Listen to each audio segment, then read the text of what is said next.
예, 안녕하십니까. 허공인 일도입니다. 오늘은 부처님의 생애 3편을 세 번째 이야기를 말씀드리겠습니다. 오늘 내용은 조금 니빠나라는 그 언급이 많이 나옵니다. 그래서 상당히 좀 중요한 내용이다, 그렇게 말씀을 드릴 수 있고, 설명을 드리는 저도 어떻게 이걸 좀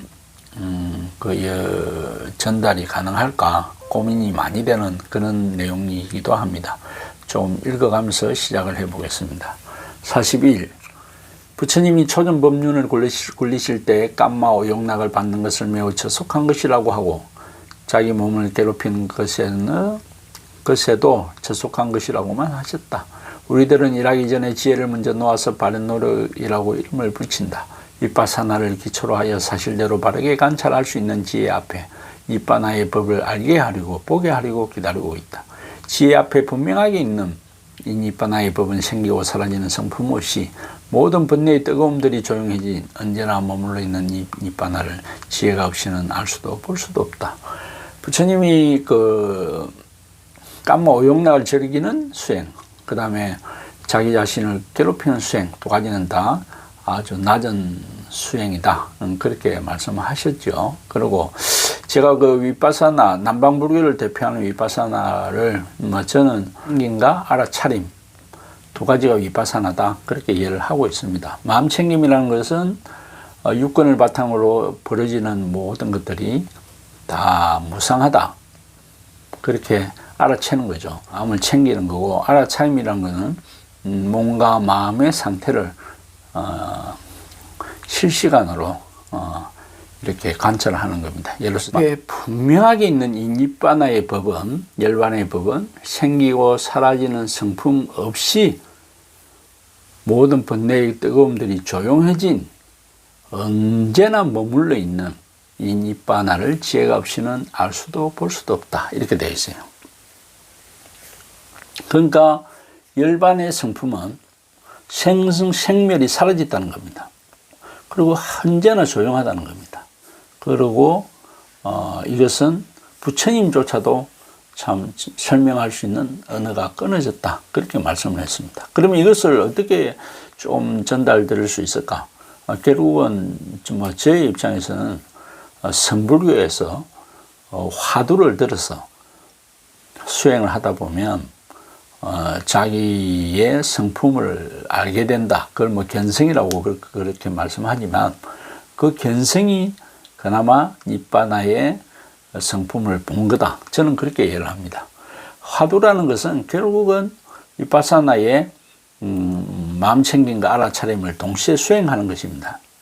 왜냐하면 이 먹고 하고 거기에 정말 자나 깨나 이 먹고만 생각해야만 이걸 하두를 든다라고 할 수 있는 겁니다. 그렇게 하두를 들다 보면 당연히 마음의 가래가 사라지고 자기의 정신이 딴 데 새지 않기 때문에 그 위파사나와 같은 수행법이다, 그렇게 보고, 그렇게 해서 마음의 가래가 가라앉고 마음이 이렇게 의식이 딴 데 새지 않고 마음이 이렇게 쭉 가라앉다 보면 어느 한순간 나의 성품이 이렇게 공성이구나, 텅 빈 것이구나 알게 됩니다.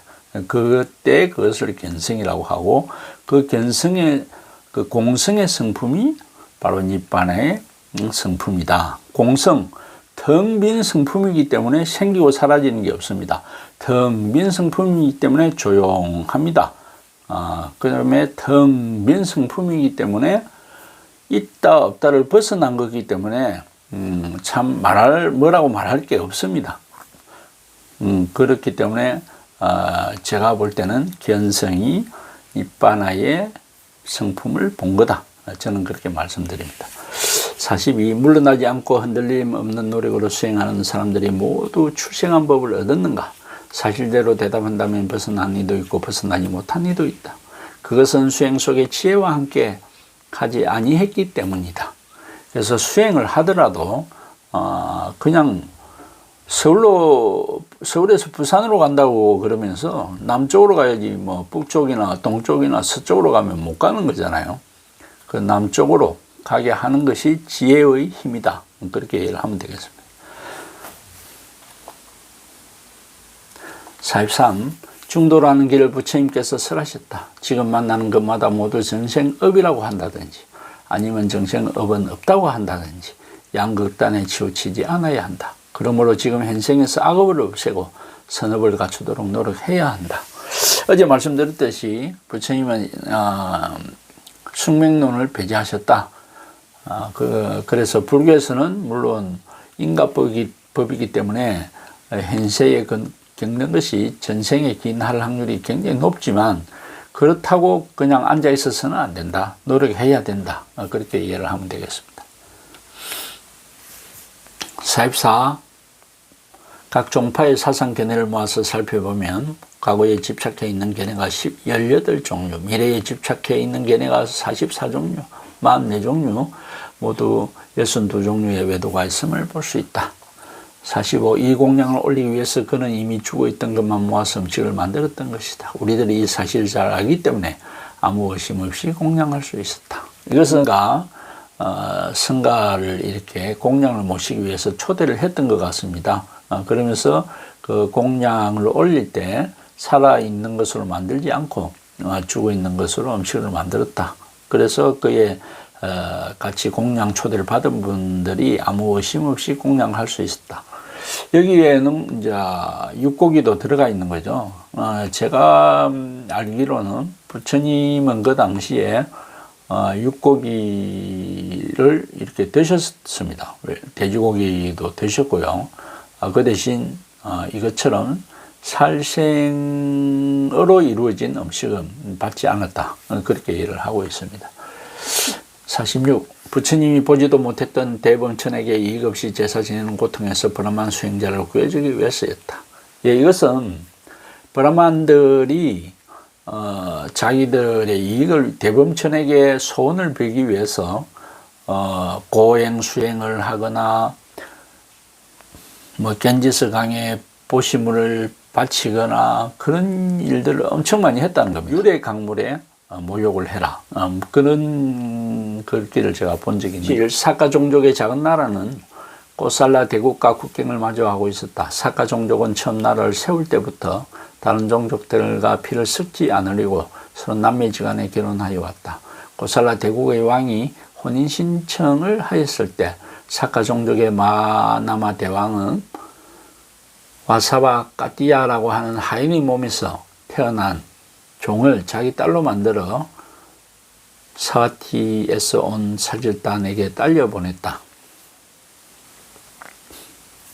사카 종족은 석가모니의 석가 종족입니다. 그 나라가 또 큰 나라도 아니었고 그때 옆에 꽃살라국이라는 큰 나라와 국경을 마주하고 있었고 또 사카 종족은 자기들 피가 우월하다는 생각이 있었기 때문에 남하고 결혼하지를 않고 남매지간의 결혼은 근친이죠. 근친 결혼 그렇게 하였다고 되어 있습니다. 그러다가 꽃살라국에서 혼인 신청을 하였을 때 자기들의 피가 남의 피와 섞이는 것이 싫어서 그 하인의 몸에서 태어난 종의 딸을 마치 공주처럼 해서 시집을 보냈다.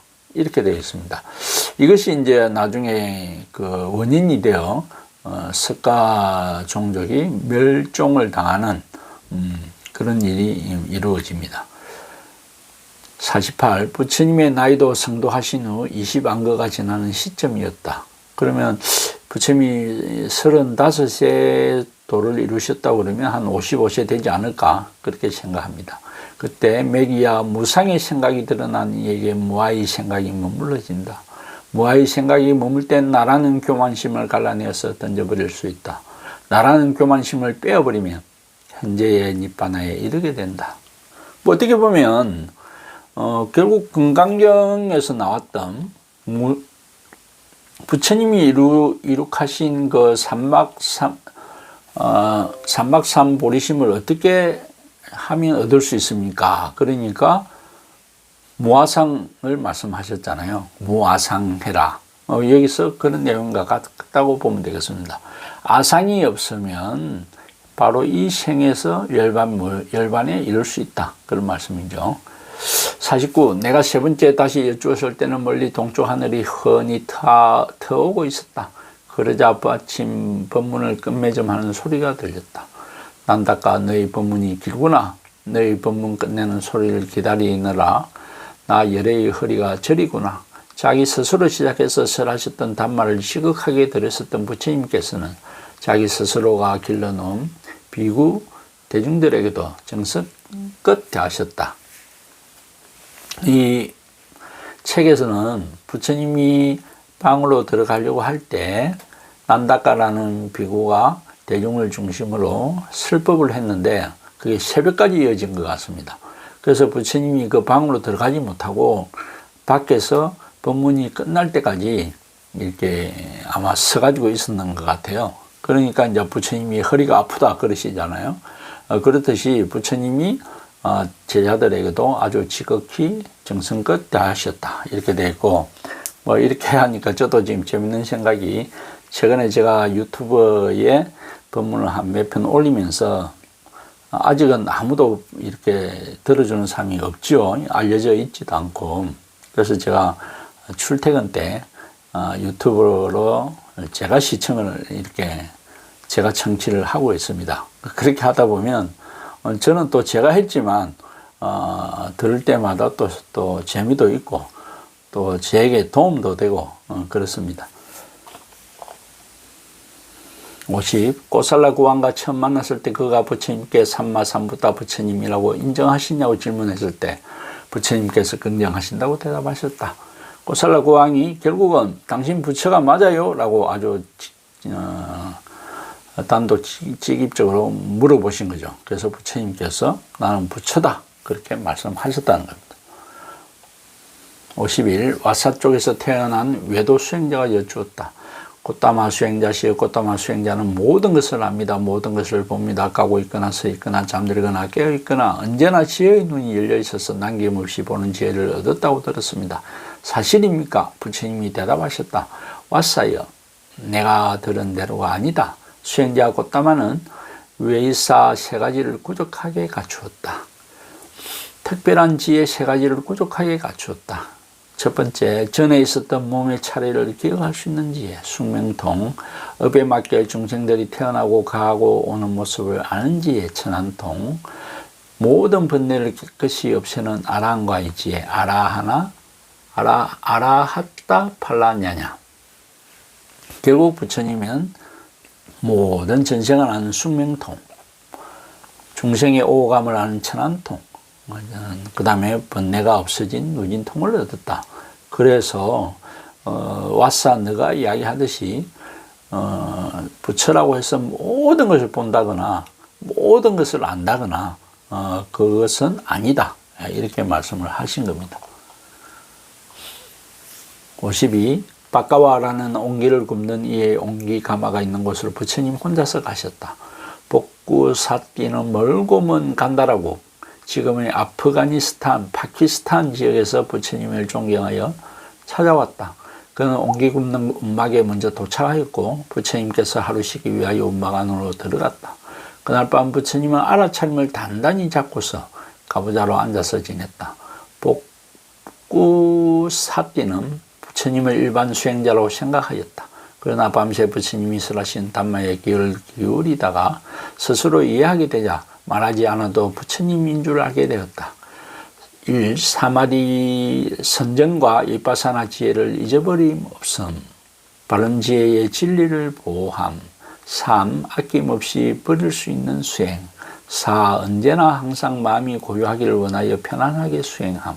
이러한 네 가지 서원에 머무는 비구에게 갈망, 교만, 사견이라는 교만의 법이 생기지 않는다. 원래 고요한 아라한을 고요한이라고 부른다.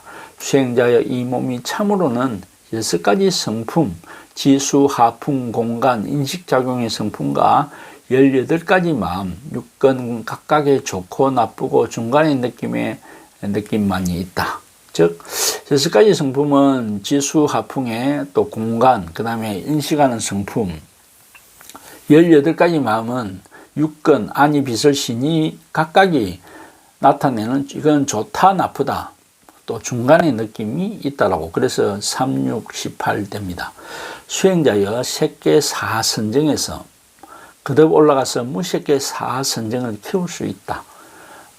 여기 색계 사선정은 이제 제가 말씀드린 초선, 2선, 3선, 4선 이렇게 말씀을 드리고, 무색계 사선정은 다음에 기회가 되면 말씀을 드리겠습니다. 그러나 무색계 선정 역시 만들고 준비해야 하는 것이다. 영원하지 않다. 생겼다가 사라지는 것이다. 늙고 병들고 죽는 윤회의 고통과 연결되어 있다. 그래서 비구는 윤회의 바퀴를 돌리는 어떠한 마음도 기울이지 않는다. 세상에 보이는 것마다 무엇 하나 집착하지 않는다. 집착하지 않기 때문에 뜨거워질 걱정 또한 없다. 원래 고유한 마음의 성품을 지금 현생에서 얻어서 체험할 수 있다. 이러한 수행 체험의 최고 정상인 아라타팔라에 이르렀을 때 이 교단의 가르침으로 높고 높은 수행을 해 마쳤다. 이 니빠나의 법을 체험하기 위해서 이 니빠나에 자주 들어가시는 일, 이 일 외에 달리 해야 할 일은 없다. 복구사띠는 아남도가에 이르렀다. 부처님께 비구로 만들어 주실 것을 들었으나 바루와 가사가 없었기에 비구를 만들어 주지 못했다.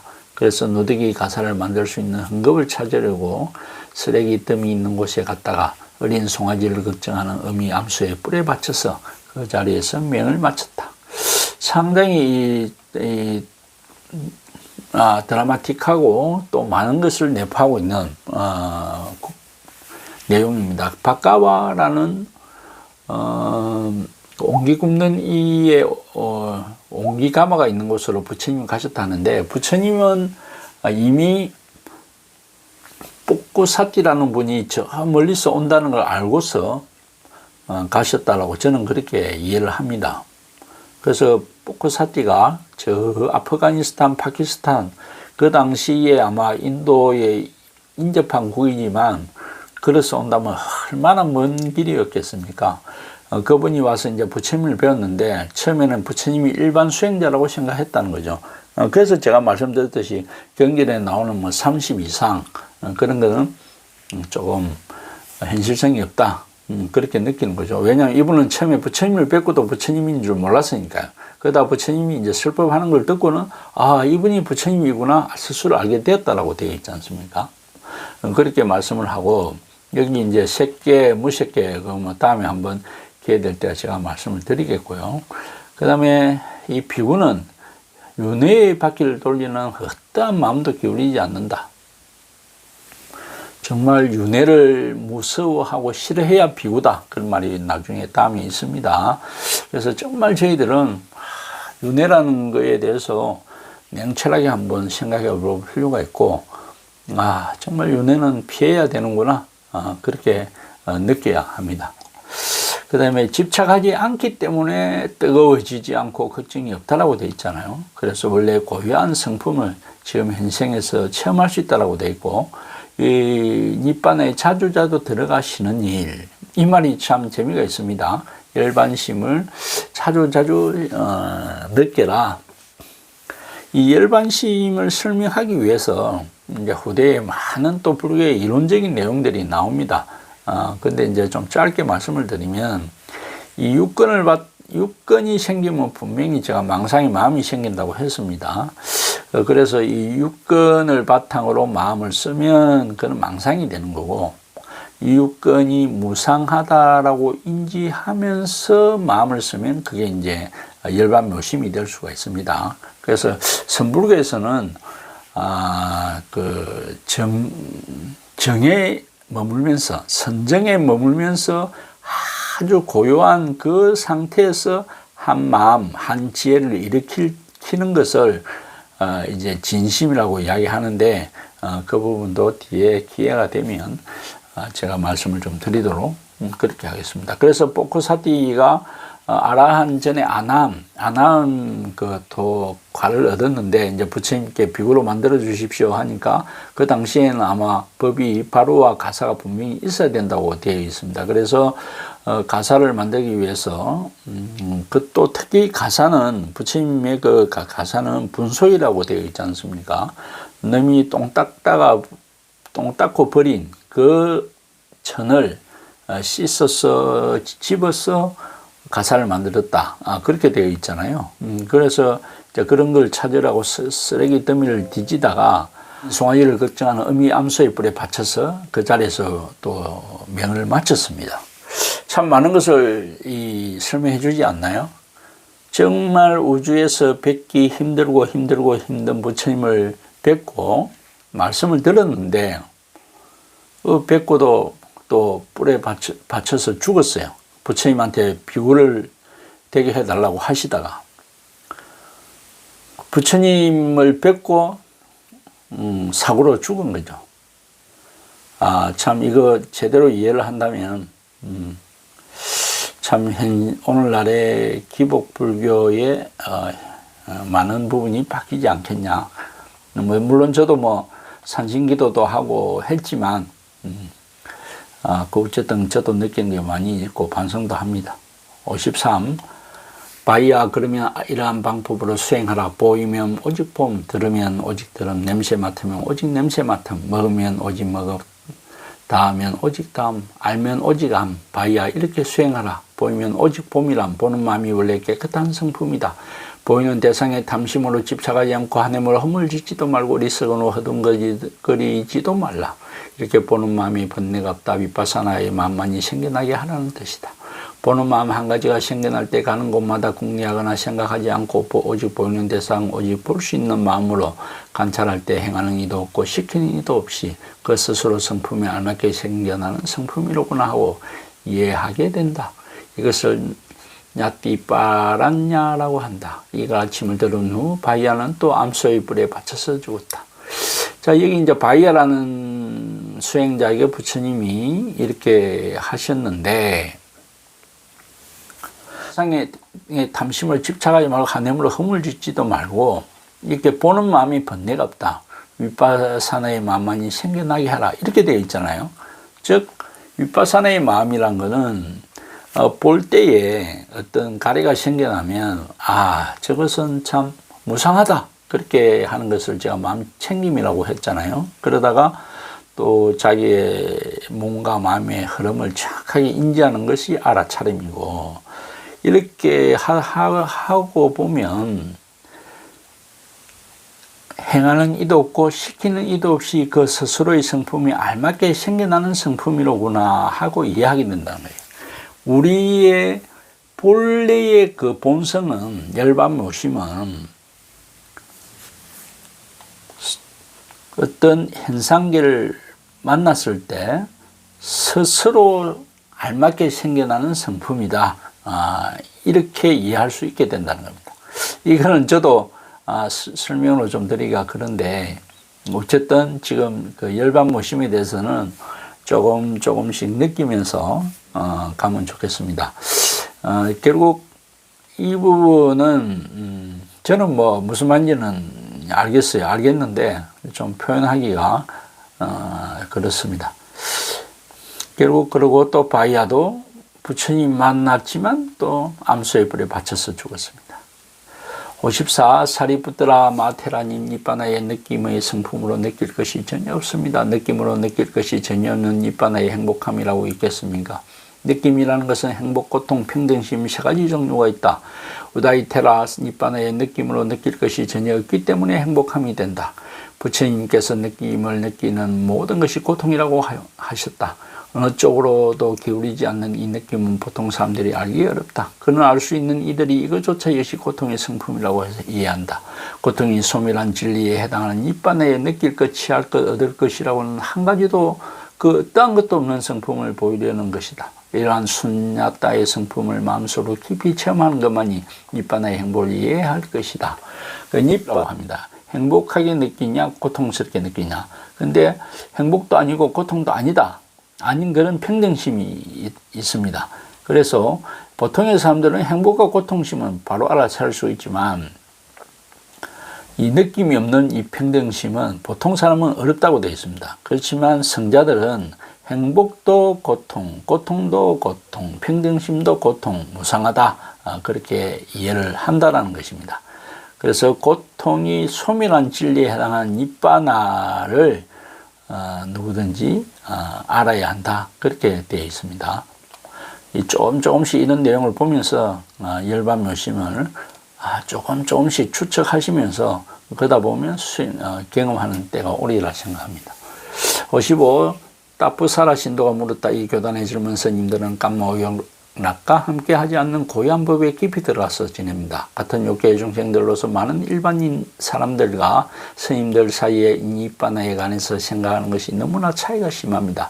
부처님이 말씀하셨다. 그 말이 맞다. 나 열애도 삼마 삼부따냐 나를 얻기 전까지는 그렇게 되었단다. 깜마오영락에서 벗어난 니빠나가 고요하구나라고 자꾸 생각해 보더라도 나의 마음이 번뇌에서 벗어난 곳으로 자유롭게 갈 수 없었다. 든든하게 머물지 못했다. 거기에서 원인을 찾아보았을 때 내가 깜마오영락을 즐기는 것에 허물을 보지 못했다. 깜마락을 즐기는 것에 허물을 아는 지혜를 거듭거듭 키우지 않았다. 번뇌를 벗어난 수행의 이익과 은혜를 맛보지 못했다. 그 이익을 거듭거듭 의지하지 않았다. 그러한 원인을 찾아서 만났거든 번뇌에서 벗어난 곳으로 자유롭게 떠날 수 있도록 해야 한다. 단단하게 머무르도록 해야 한다. 나 열에는 깜마락을 즐기는 허물을 보도록 관찰한다. 번뇌에서 벗어나는 원인이 되는 수행의 이익 결과를 취해야 한다. 그 이익을 자주 의지해야 한다. 날카로운 칼날 끝에 묻은 꿀방울을 핥다가 해가 잘라지는 고통의 진리를 먼저 이해해야 한다. 고통을 고통이라고 자세하게 구분해서 알아야 한다.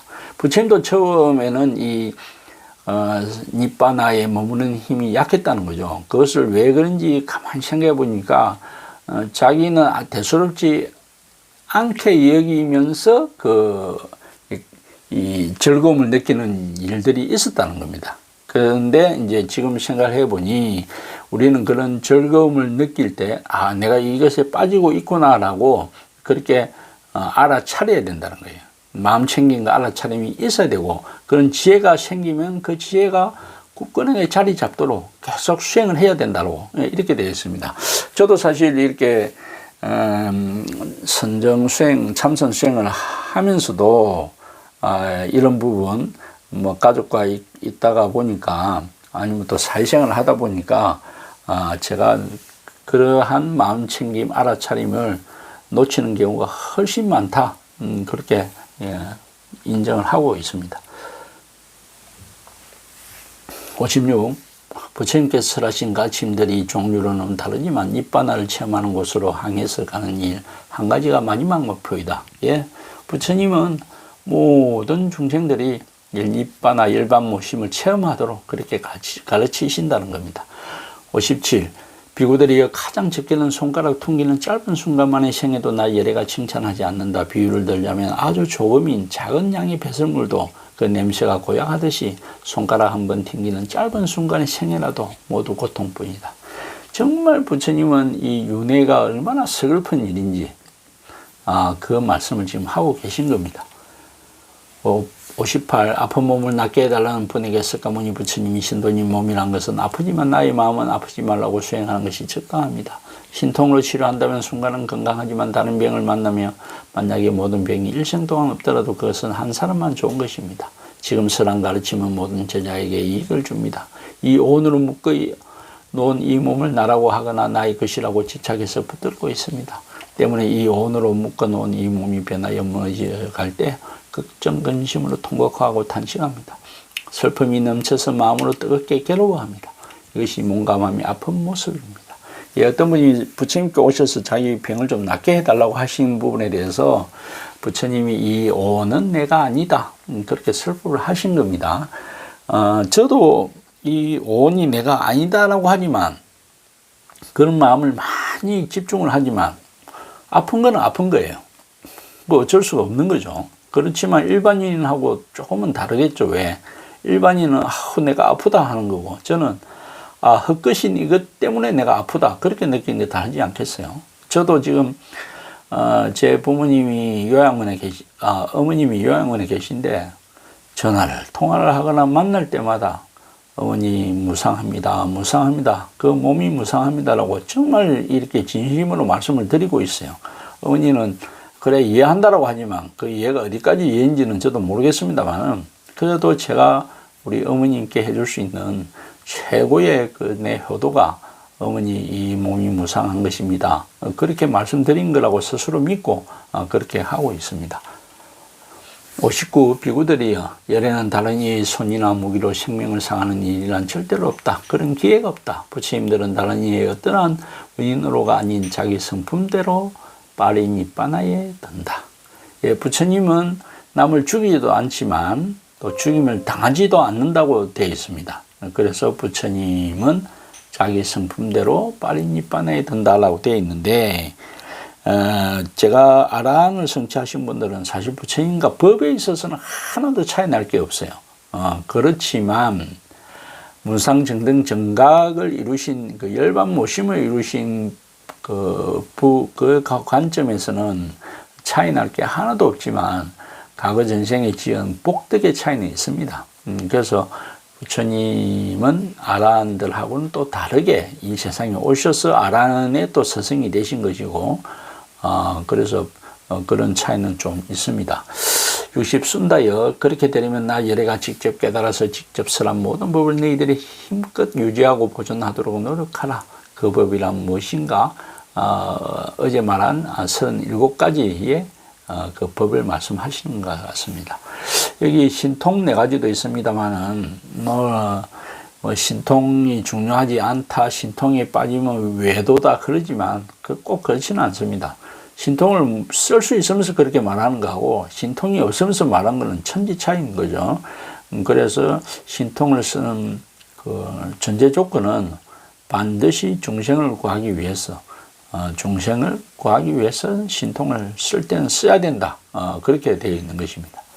예, 오늘 상당히 그 니빠나 열반모심에 대해서 많은 이야기가 나왔고 그거에 대해서는 처음부터 바로 이해하기는 힘듭니다. 그렇지만 이 내용을 좀 가슴에 새기면서 알려고 노력하시다 보면 어느 순간 공성을 한번 체험하게 되는 그런 순간이 올 것입니다.